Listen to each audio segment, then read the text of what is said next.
मेरा नाम राजेश है। मैं आज आप सबके सामने उस मजेदार कहानी का अगला पार्ट लेकर आया हूं। तो अगर आपने पिछले पार्ट नहीं देखा तो उसे पहले देख ले, नहीं तो कहानी समझने में काफी दिक्कत आ सकती है। तो बिना किसी देरी के मैं अपनी कहानी शुरू करता हूं। जब मेरी अगले दिन आंख खुली तो मैंने देखा कि मैं आंटी के बेड पे चादर ओढ़े लेटा हुआ था, पर मेरे शरीर पे से सारे कपड़े गायब थे। मैं तो मानो इतना डर गया कि मुझे सांस लेने में भी दिक्कत लग रही थी। फिर मुझे पिछली रात याद आने लगी कि कैसे मेरा अंग इतना दर्द कर रहा था और आंटी को मेरी जान बचाने के लिए कितनी दिक्कत उठानी पड़ी। पर कुछ भी कहो, कल की रात चाहे कितनी भी अजीब रही हो, पर मजा बहुत आया।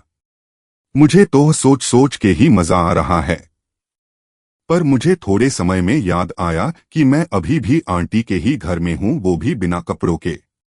यह सोचकर तो मुझे इतना डर लगा कि सारा मजा फिर बैठ गया, क्योंकि उस घर में आंटी अकेली नहीं रहती थी, बल्कि उनकी बेटी भी रहती थी, जिसको पढ़ाने के लिए आंटी ने हमें बुलाया हुआ था।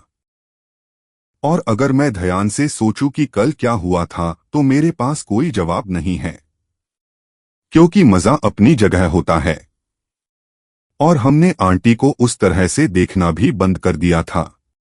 सच मानो तो कल इतना डरावना सीन बन गया था क्योंकि मेरा अपना शरीर मेरे काबू में नहीं था।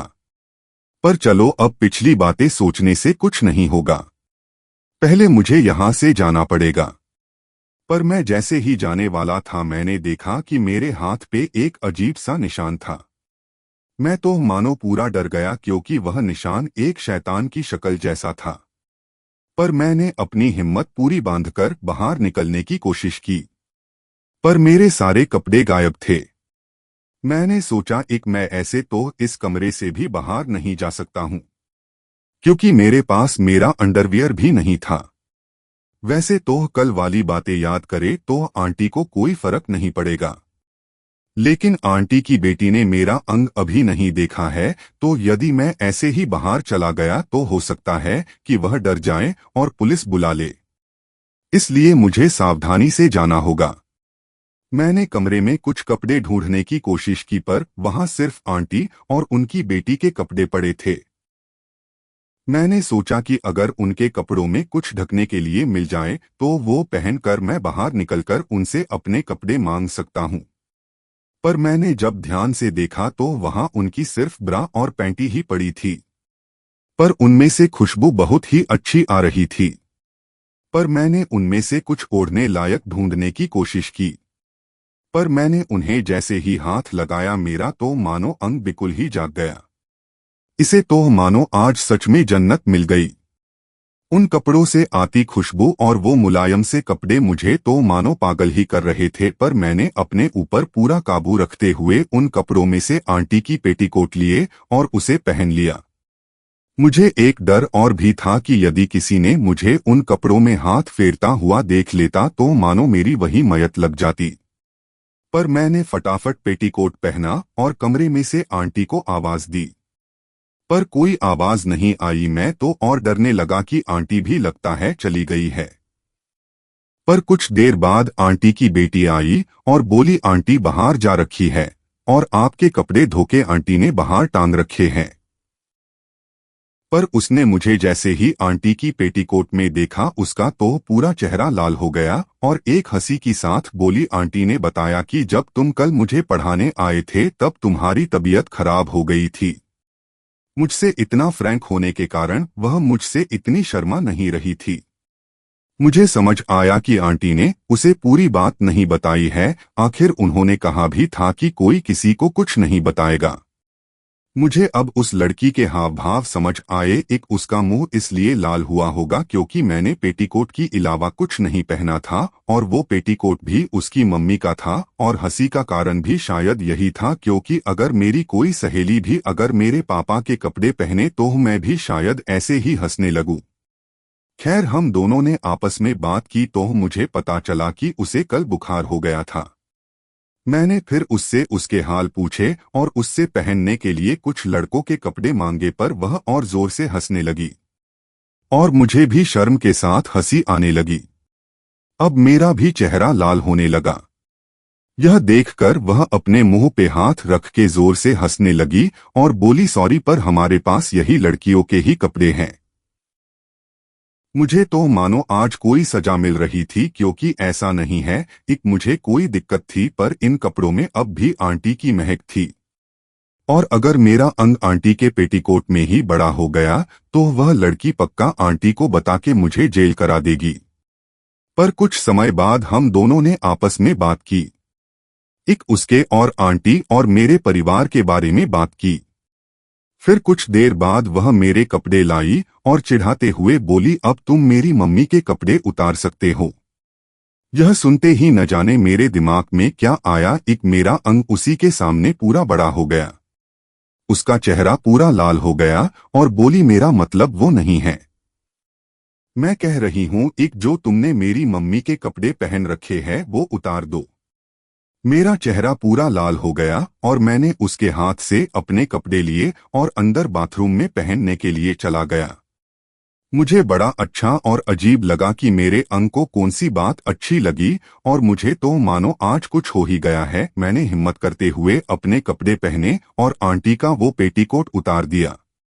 और मैं जैसे ही बाहर आया मैंने देखा एक लड़की का चेहरा लाल हो रखा था। मैंने उसके पास जाकर उससे माफी मांगी, पर उसने कहा, कोई बात नहीं, मैंने ही ध्यान से नहीं कहा और तुम चौंक गए। हम दोनों उस अजीब से सन्नाटे में कुछ देर खड़े रहे, पर फिर मैंने घर जाने का बहाना बनाकर वहां से उसे बाय कह के जाने लगा। उसे भी शायद मेरा ऐसा कहने का मतलब समझ आया और मैं वहां से चल पड़ा और कुछ देर बाद बाइक से अपने घर पहुंचा। घर वालों ने जाते ही पूछा कहाँ गया था, तो मैंने दोस्त के घर होने का बहाना बना दिया। मैं बचपन से ही यह बोरिंग सी जिंदगी जीता आ रहा हूं। तो घर वाले भी मान गए।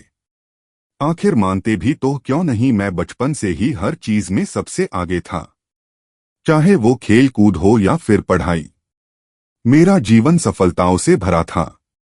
पर इसका मतलब यह नहीं एक मैंने कभी कोशिश नहीं की। मैंने हमेशा पूरी मेहनत की और जीत गया। खैर, मेरे बचपन को छोड़ते हैं और आगे कहानी सुनते हैं। तो घर वालों से बात करते ही मैं अपने कमरे जाकर लेट गया। पर जब मैं उठा तो एक अलग ही जगह पे था। मैं एक कुर्सी पर बैठा था और मेरे सामने शैतान बैठा था। मैं तो बहुत डर गया और सांस आनी तो मानो बंद ही हो गई थी। पर उसी क्षण मेरे सामने बैठे शैतान ने मुझे देखा और बोला, उठ गए राजेश।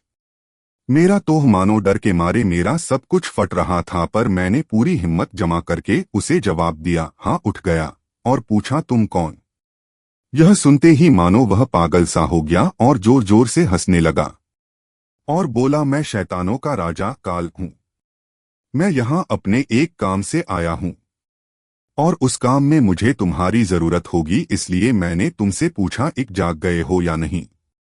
मुझे तो अब समझ आना ही बंद हो गया कि यह गधे का बच्चा शैतान मेरे गले कैसे पड़ गया। फिर मैंने उससे थोड़ी हिम्मत करके पूछा कि वह मुझे ही क्यों अपने काम के लिए चुना। वह बोला कि तुम यह शैतानों के काम नहीं समझ पाओगे। यह बात सुनकर मेरा मुंह तो मानो उतर सा गया और मेरा यह उतरा हुआ मुंह देखकर वह बोला, एक तुम परेशान मत हो, मैं जब तक तुम्हारे अंदर हूं तब तक कोई तुम्हें कुछ नहीं कर पाएगा।